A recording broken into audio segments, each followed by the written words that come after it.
Hello बच्चों, चलिए प्रश्न पढ़ते हैं। प्रश्न दिया है कि एल्काइन रेखीय अणु है, इसके संकरण की व्याख्या कीजिए। तो सबसे पहले बात करें इस प्रश्न में मुख्य अवधारणा की, तो देखो क्या होगी मुख्य अवधारणा जो इस प्रश्न में होगी वो होगी एल्काइन में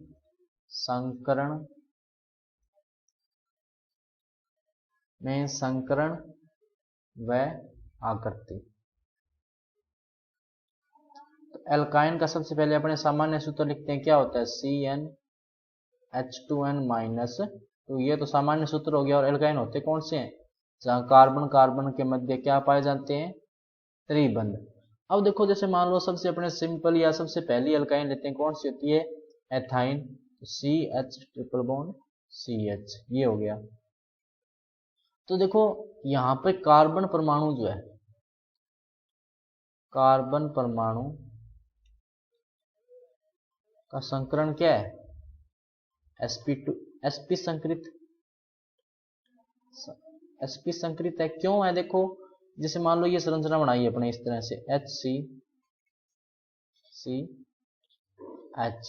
तो इस कार्बन को अगर देखें तो इसके सिग्मा बंध देखो कितने हो गए। एक तो ये वाला सिग्मा बंध हो गया हाइड्रोजन और कार्बन के बीच में, एक ये सिग्मा बंध हो गया, क्योंकि ये दो बंध तो कौन से हैं? पाई बंध। ध्यान रखना, जब भी एक से अधिक बंध दो परमाणुओं के बीच में होते हैं तो उनमें से एक सिग्मा बंध होते हैं, बाकी क्या होते हैं? पाई बंध। इसी तरह इस कार्बन का ये बंध तो क्या हो गया? सिग्मा बंध। और ये क्या हो गया? एक दोनों में जो कॉमन है सिग्मा बंध। तो एक कार्बन के पास दो सिग्मा बंध है, और जब दो सिग्मा बंध होते हैं तो संकरण क्या होता है? sp। तीन सिग्मा बंध होते हैं तो sp2। चार सिग्मा बंध होते हैं तो sp3। इस तरह से सिग्मा बंध के आधार पे अपने संकरण बता सकते हैं। इसके अलावा इलेक्ट्रॉन युग्म भी गिनते हैं, लेकिन कार्बनिक जो हाइड्रोकार्बन होते हैं उनमें इलेक्ट्रॉन युग्म गिनने की आवश्यकता नहीं होती, क्योंकि ज्यादातर कार्बन के ऊपर हाइड्रोकार्बन जो इलेक्ट्रॉन युग्म है वो नहीं होते। तो संकरण तो क्या हो गया? sp। जब sp संकरण है तो बंध कोण क्या हो गया? बंध कोण क्या हो गया इसमें? 180 डिग्री। और आकृति देखो क्या हो गई इसकी? आकृति क्या हो गई? रेखीय। रेखीय आकृति होने का मतलब है कि कार्बन और जो हाइड्रोजन है, कि ये जो कार्बन है इस तरह से जुड़ा होगा, और ये कार्बन इस तरह, इसी की सीध में क्या जुड़ा होगा? हाइड्रोजन। और इस कार्बन की सीध में इधर क्या जुड़ा होगा? हाइड्रोजन। और बीच में क्या होंगे? पाई बंध। अगर इसकी देखो कक्षीय संरचना बनाएंगे तो कैसे बनेगी? कि ये एक कार्बन हो गया, ये दूसरा कार्बन हो गया।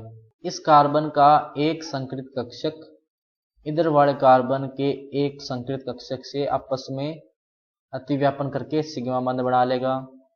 इस कार्बन का दूसरा sp संकरित कक्षक हाइड्रोजन के वनस कक्षक से अतिव्यापन करके सिग्मा बंध बना लेगा।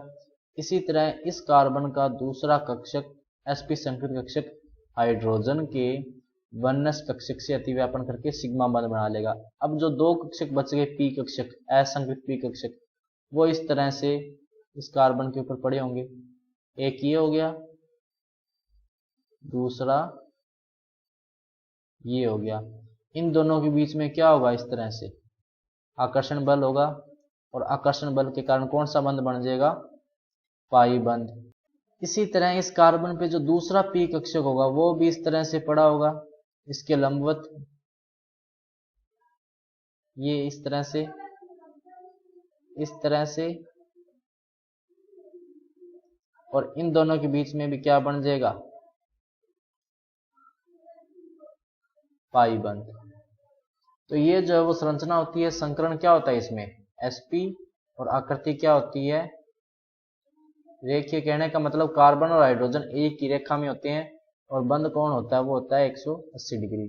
तो बच्चों ये था आपका उत्तर। मैं आशा करता हूं आपको समझ में आया होगा। धन्यवाद।